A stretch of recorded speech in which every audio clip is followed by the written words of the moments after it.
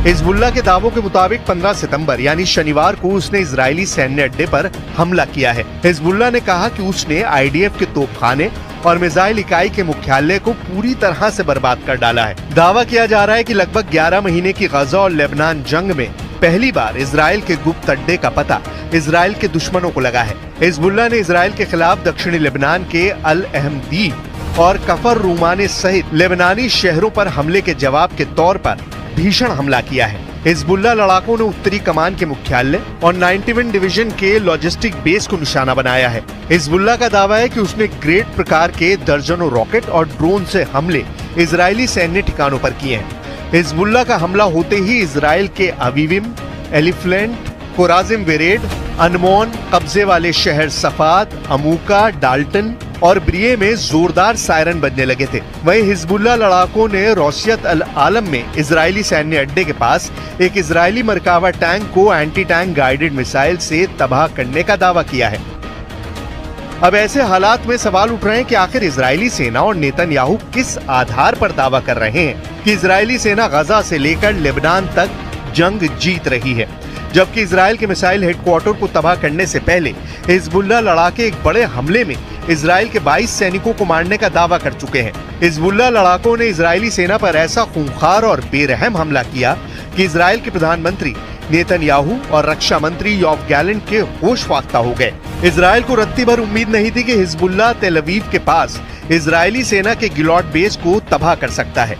Hezbollah के chief Nasrallah ने डंके की चोट पर दावा किया है कि हिजबुल्लाह ने रॉकेट और ड्रोन हमलों से इजराइल के 22 सैनिकों को मार डाला है।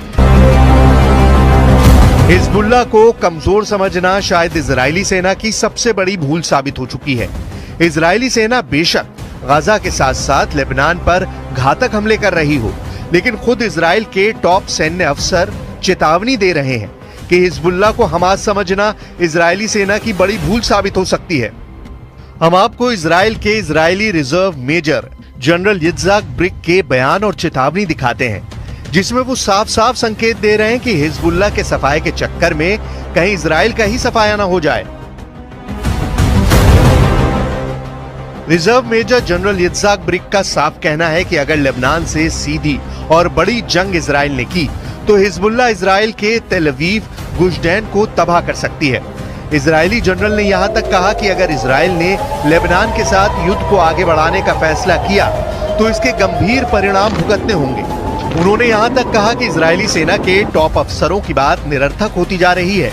इजरायली चैनल 12 के साथ एक इंटरव्यू में इजरायली जनरल ब्रिक ने यहां तक कह दिया कि हिजबुल्लाह पर हमले का झूठा प्रचार बंद करें, क्योंकि इजरायली सेना काफी छोटी है। इजरायली सेना के पास सिर्फ 6 डिवीजन है जो हमास तक को खत्म नहीं कर सकती है। ऐसे हालात में लेबनान में हिजबुल्लाह से सीधी जंग इजरायली सेना की 6 डिवीजन नहीं कर पाएगी और लेबनान युद्ध इजराइल के वजूद पर बहुत भारी पड़ सकता है। पिछले 100 घंटे में हिजबुल्लाह ने इजराइल के गिलॉट बेस में हमला करके 22 इजरायली सैनिकों को मार डाला है और अब इजराइल के सफाद में पूरा मिसाइल हेडक्वार्टर उड़ाकर हिजबुल्लाह ने इजरायली सेना की हालत खराब करके रख दी है। अब देखना होगा इजराइल हिजबुल्लाह के हमलों का बदला कैसे लेता है।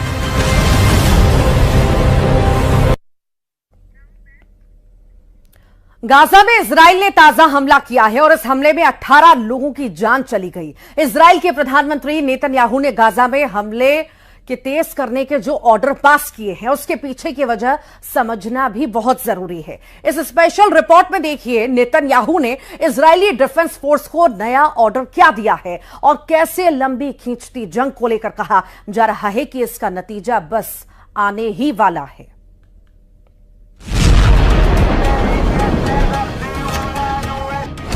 गाजा में बिछ गई मौत की चादर। नेतन्याहू की फौज का ऑपरेशन सर्वविनाश एक्टिवेट। 18 लोगों की हो गई मौत, 40 से ज्यादा हो गए घायल।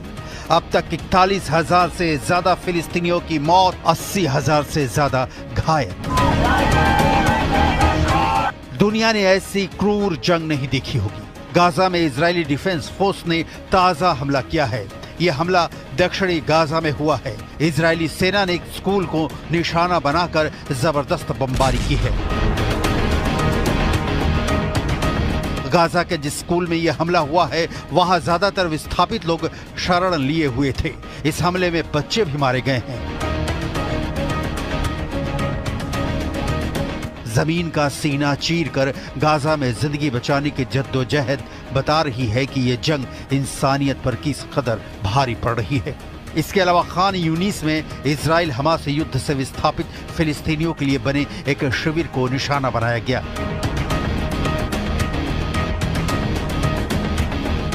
इजराइल के प्रधानमंत्री बेन्यामिन नेतन्याहू जल्दी में हैं। गाजा को मिट्टी में मिला देने की जल्दी में नेतन्याहू की फौज ने गाजा पर हमले और तेज कर दिए हैं। नेतन्याहू की जल्दी की कई वजहें हैं। पहली वजह, 11 महीनों की लंबी जंग से इजराइल की जनता उकता चुकी है। दूसरी वजह, नेतन्याहू को लेकर इजराइल की जनता इस पर विमर्श कर रही है कि वो बंधक संकट सुलझाने में फेल साबित हुए हैं। तीसरी वजह, नेतन्याहू के खिलाफ उनकी कैबिनेट में भी विरोध की आवाजें उठने लगी हैं। चौथी वजह, नेतन्याहू के खिलाफ इजराइल में विरोध प्रदर्शन शुरू हो चुके हैं। पांचवी वजह, इंटरनेशनल बिरादरी से नेतन्याहू पर आम फिलिस्तीनियों की मौत को लेकर सवाल उठ रहे हैं। वो लोग जिनका इस युद्ध से कोई लेना देना नहीं है, वो भी जंग के मलबों में कुछ इस कदर दबे हुए हैं जहां रहना तो छोड़िए, सांस लेना भी मुश्किल हो रहा है। गाजा का हाल यह है, वहां जीने के लिए जरूरी चीजें तो लगभग खत्म ही हो गई हैं। मरने के बाद दफनाने तक की जगह भी कम पड़ती दिख रही है। 23 लाख की आबादी हर पल मौत की आशंका में जीने को विवश है। 7 अक्टूबर 2023 से ही गाजा में तकरीबन हर रोज इजरायली ऑपरेशन हो रहा है। युद्ध विराम के लिए कई दौर की बातचीत भी बेनतीजा रही है। फिलहाल ये जंग कब थमेगी इसके कोई आसार नजर नहीं आ रहे हैं। यही वजह है कि इजराइल के तेल अवीव में बंधकों की रिहाई की मांग तेज हो गई है। इजराइल में शनिवार को हजारों प्रदर्शनकारियों ने सेना मुख्यालय और दूसरे सरकारी इमारतों पर धावा बोल दिया।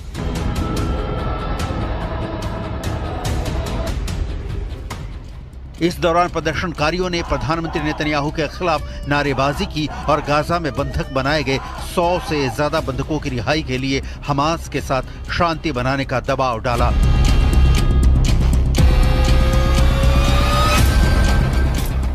कई लोगों ने समझौता करने में विफलता के लिए पीएम नेतन्याहू को जिम्मेदार ठहराया, क्योंकि उन्हें लगा कि युद्ध के दौरान उन्हें सत्ता में बने रहने में मदद मिलेगी। इस दौरान प्रदर्शनकारियों ने शहर के एक पुल पर चक्का जाम कर दिया। यातायात व्यवस्था भी ठप हो गई। प्रदर्शनकारियों में अब वो लोग भी शामिल थे जिनके अपने हमास के चंगुल में बंधक हैं। इस दौरान नाराज प्रदर्शनकारियों ने गुलाबी धुएं वाले पटाखे जलाकर और बंधकों की तस्वीरों के साथ अपना विरोध दर्ज कराया। ये भी कहा कि जब तक बंधकों की रिहाई नहीं हो जाती उनका विरोध प्रदर्शन जारी रहेगा। 7 अक्टूबर 2023 को हमास के लड़ाकों ने इजराइल में घुसकर 250 इजरायली और विदेशी नागरिकों को बंधक बना लिया था।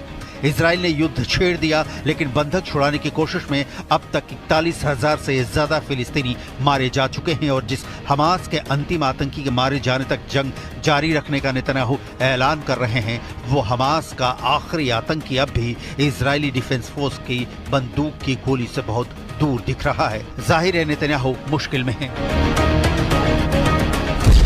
संयुक्त अरब अमीरात ने भी इजराइल से मुंह फेरा। यूएई ने कहा है कि अगर इजराइल अलग फिलिस्तीन देश नहीं बनाता तो वो जंग के बाद के उनके प्लान का समर्थन नहीं करेंगे।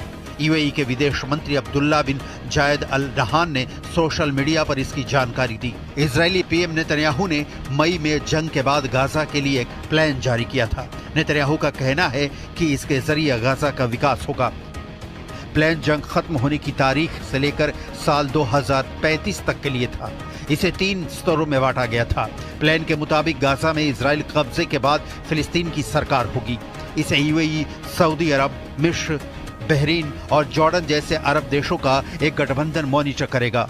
इजरायली प्लान में गाजा के पोर्ट्स में निवेश से लेकर सौर ऊर्जा और इलेक्ट्रिक कारों की मैन्युफैक्चरिंग जैसी कई योजनाओं का जिक्र है।